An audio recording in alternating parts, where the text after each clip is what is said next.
Okay, we're going to talk about the dual oscillator model 258D by Dunnington Audio.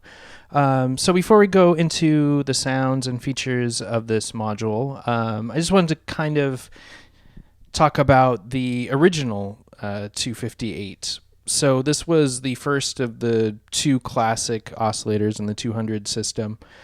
From what I kind of gather and looking at old information and talking to people that dealt with the 100 system, that's not really nice, used it, is that, and kind of in looking with our, when we were looking at the red panel system last year, and we had, I believe it was the 255 oscillator, you kind of needed a voltage processor to use it. If you're going to use an outside or an external voltage, there's a switch on the oscillator. So yeah, either did internal, where you could use the frequency knob, or if you flipped it into external, that frequency knob had no, you could not adjust it at all, and it was just whatever was coming into that input.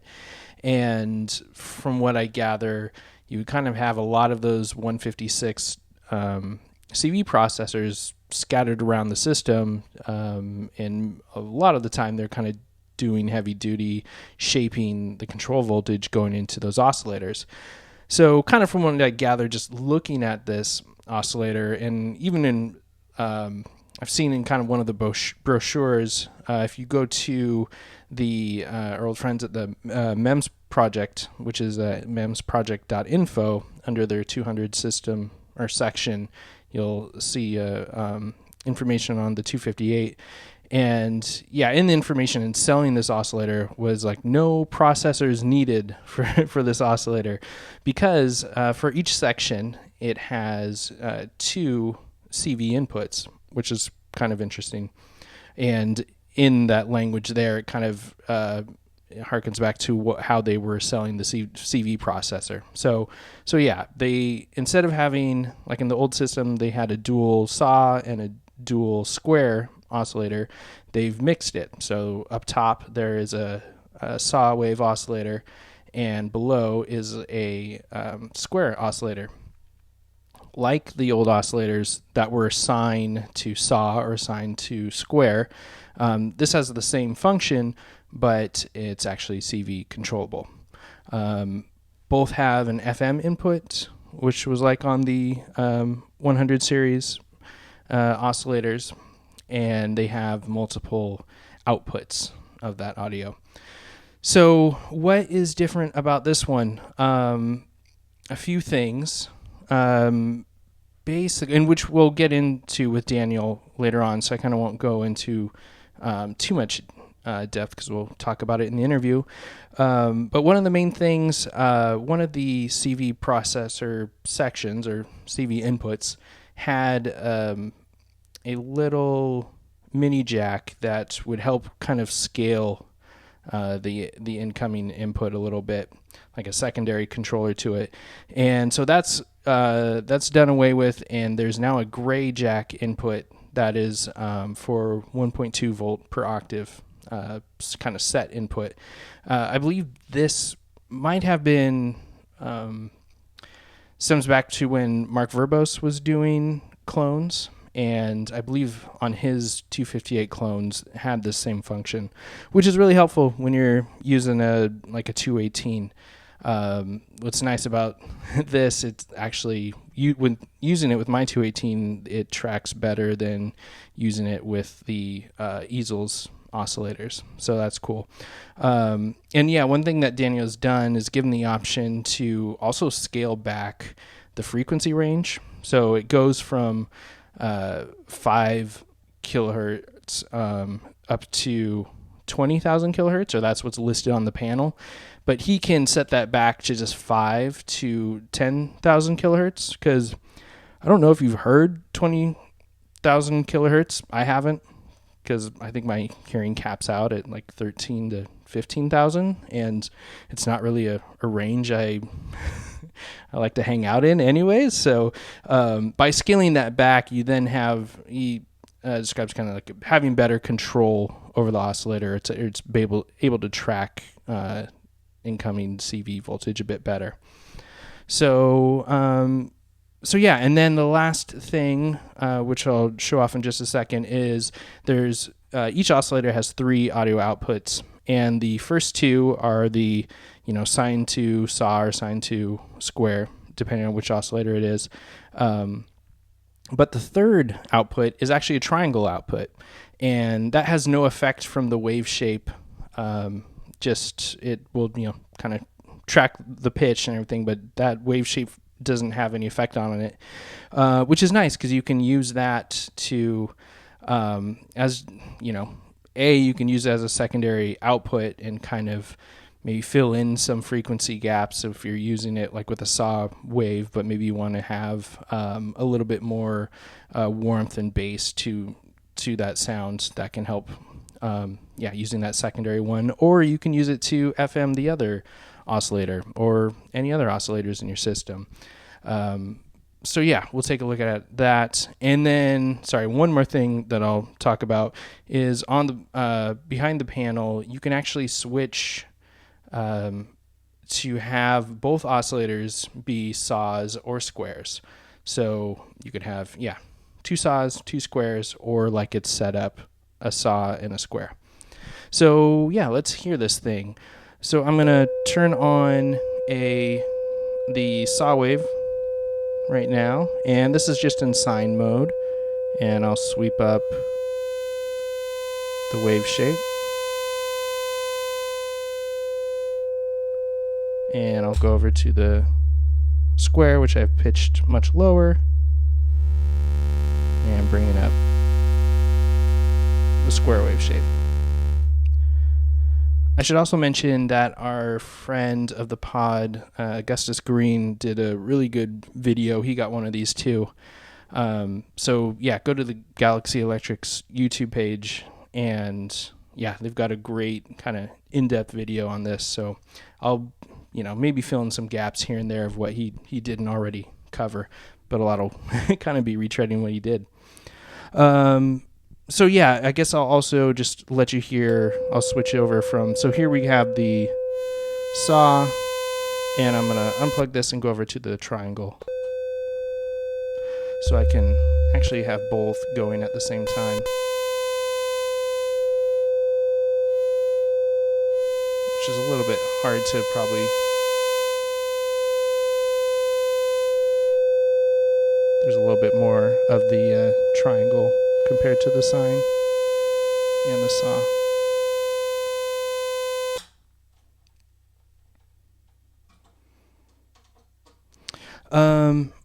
Okay, so I'm going to go into in a patch in a few more minutes that will kind of go into all the different frequency inputs, but I'll just show off. You can CV these the wave shape.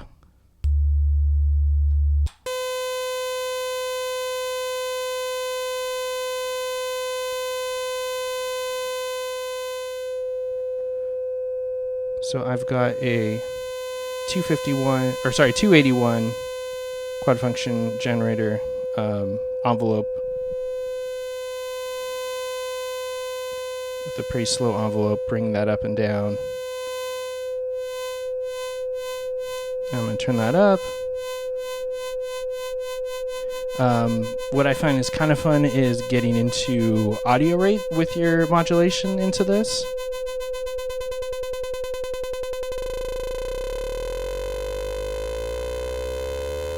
So you start to get these cool overtones, which are good for drones and stuff.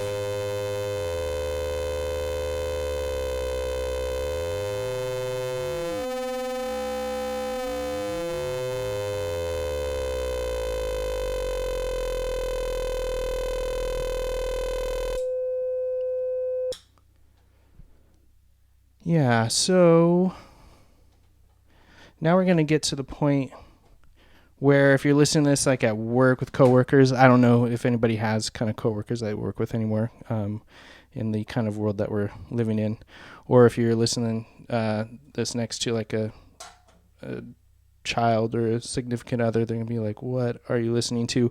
We're going to start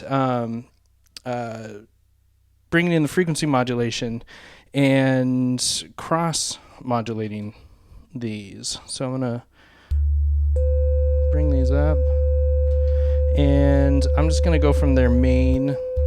That's what's kind of nice about having these 3 different outputs. I'm going to go from their main output, so like the sine to saw or sine to square, and start to cross modulate them. So if we go subtle, what's kind of nice, so I'm going to bring up the FM on the saw wave, and I'll turn it to saw wave.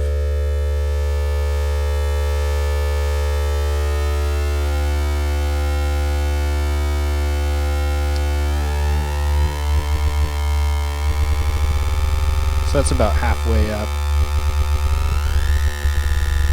That's about 3 o'clock on the dial. And that's full on. Actually, I'm gonna take away the saw wave. And so that's an assigned frequency that's coming from the square wave, or oscillator. I'm gonna now bring that to a square wave and do that again.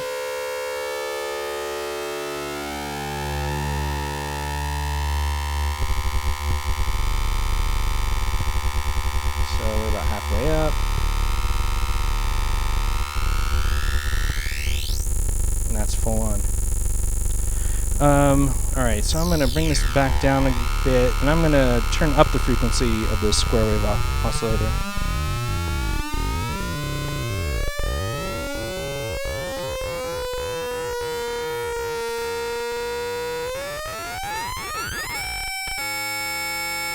So I've got the FM turned up pretty high, the frequency of the oscillator is up pretty high, and I'll kind of get these cool sideband sweeps while I push up and down the frequency of the modulating oscillator.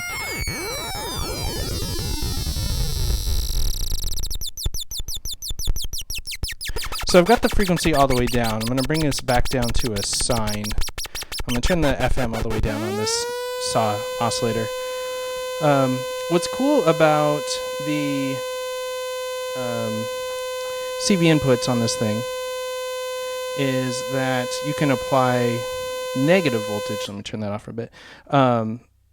Negative voltage to this like oscillator that's already down all the way, and it'll push it down even further.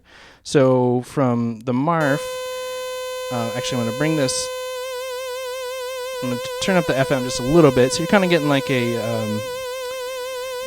vibrato sound. And I'm going to apply more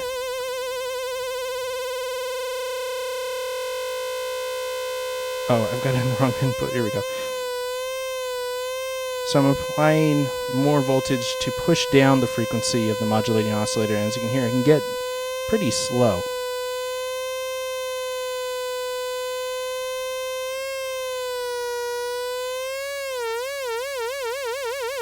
And that's back up to its lowest point. Alright, now it's time to get real gross, and we'll have both of these going at the same time. So I'm going to turn the FM up to about 11 o'clock on both of these.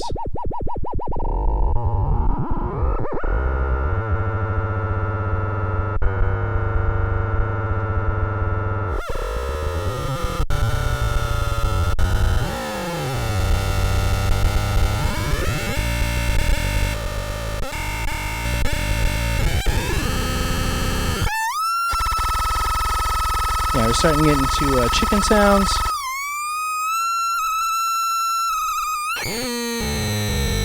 I'm pushing up the FM on both of these up to about 2 o'clock. And both the square wave and saw wave shapes are at their max. So yeah, a lot of weirdness.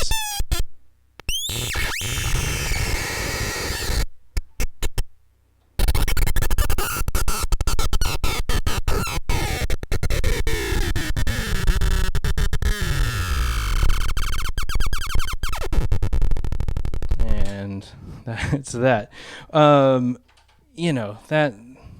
That can be fun.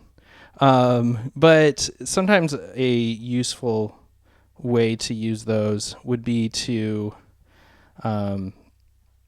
in kind of more percussive, adding the low pass gate and an envelope to that instead of just two low pass gates wide open.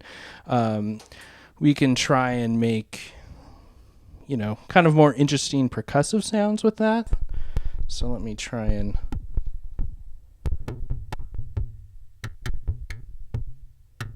So yeah, I've got a sequence of pulses that I've got on the Marf,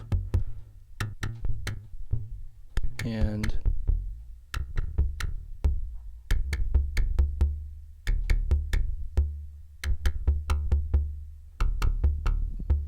so I have FM turned up on the sawtooth wave, and I have it down on the square wave that's having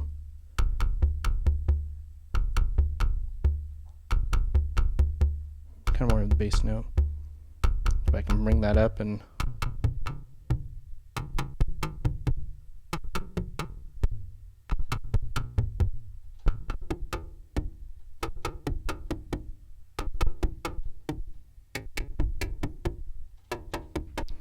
like if we were just going to bring up the low pass gate, you can hear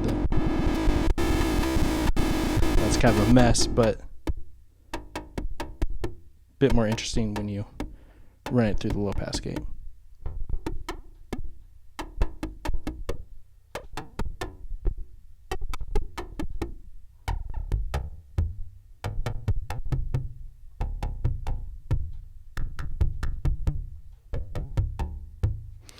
So yeah, now I'll go on to another patch, going into different ways on using the frequency inputs on this thing.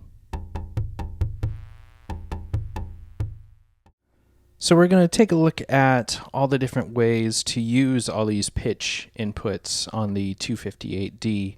I'm going to leave each oscillator in their main wave shape section. So the saw is going to be completely at saw, and the square is going to be fully at square. I'm not going to modify those at all. But I am using the triangle outputs as well as the main outputs for both of these. Because just wanted to kind of fill out the sounds a little bit more. So to first start on the square section down below, what I'm going to do here is have both sections of the Marf do some sequencing and then also transpose that sequence. So I'm going to run the left side of the Marf into the first input, and I'm going to have a quick 4-step sequence there, and then I've got, I think it's about 5 steps on the second side of the Marf to start transposing that sequence. So here's the main sequence.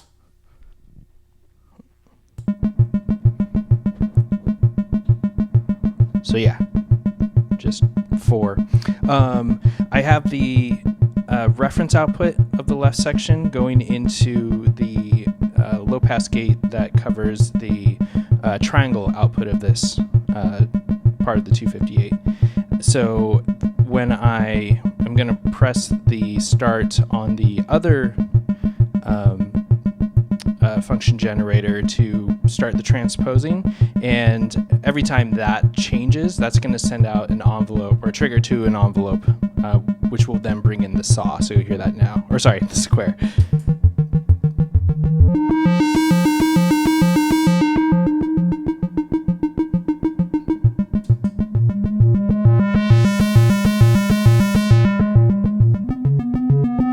And I timed the envelope to roughly match the same length as the each step of the transposing sequence. All right, so turn that off. And now to go up to the saw section. First off, I have the pitch from the 218 on my easel going into this. I also have the trigger of that going into an envelope that's then opening both low-pass gates for both the saw and the triangle section. So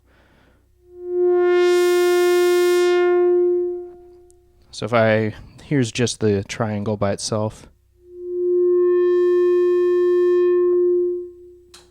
Here's the saw by itself. And then I'll do both.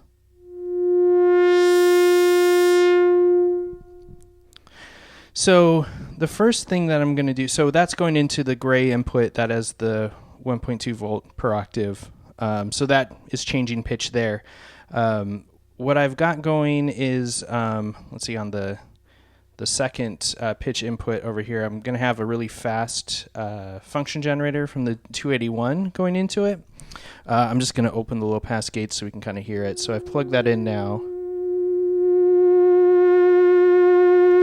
And I've just turned up the input on the 251, or the attenuator up just a tiniest bit to basically get like a semitone push upwards with the CV, so you can hear that very fast vibrato now. If I had it took a little bit just to like barely get it up there. If I had some sort of voltage processor that I could first run the 281 looping envelope into, I could kind of attenuate that and then put it into the pitch input and have, a little bit greater range with that to kind of finally dial that in. But I don't have one at this moment in time, but hopefully soon that will change. So yeah, to bring that back up. And then what's kind of fun is you can play with the attack and decay to get different types of vibrato. So if I can turn these both way up, or not way up, but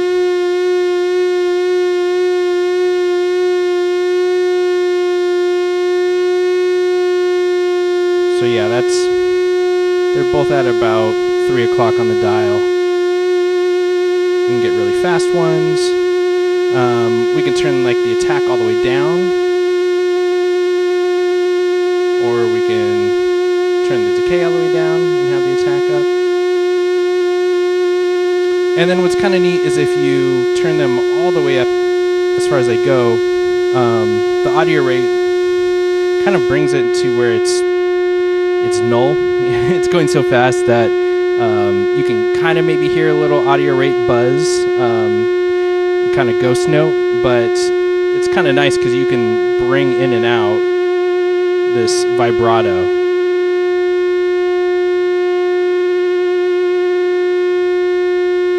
When you want to.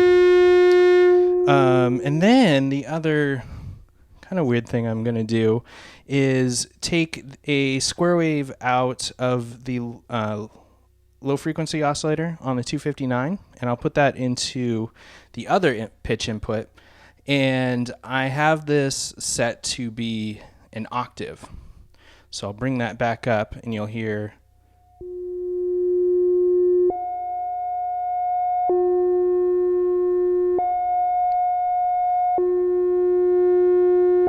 so yeah, you've got that set at an octave, and I can also bring in the vibrato.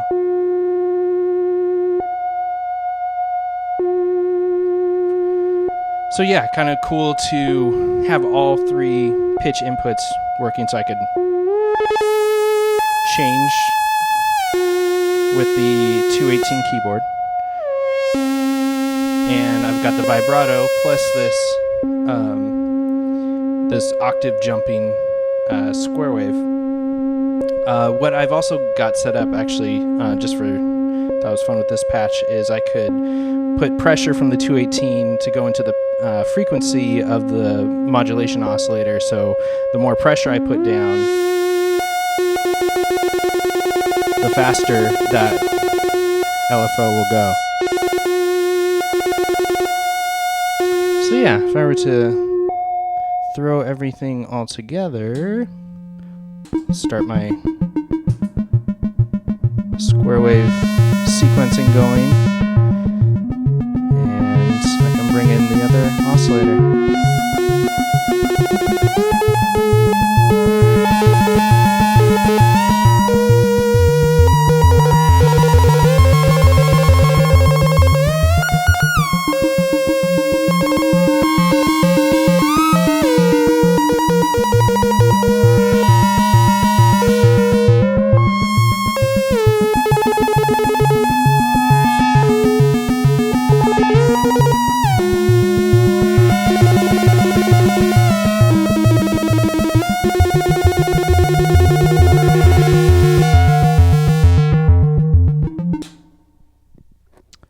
Yeah, fun stuff.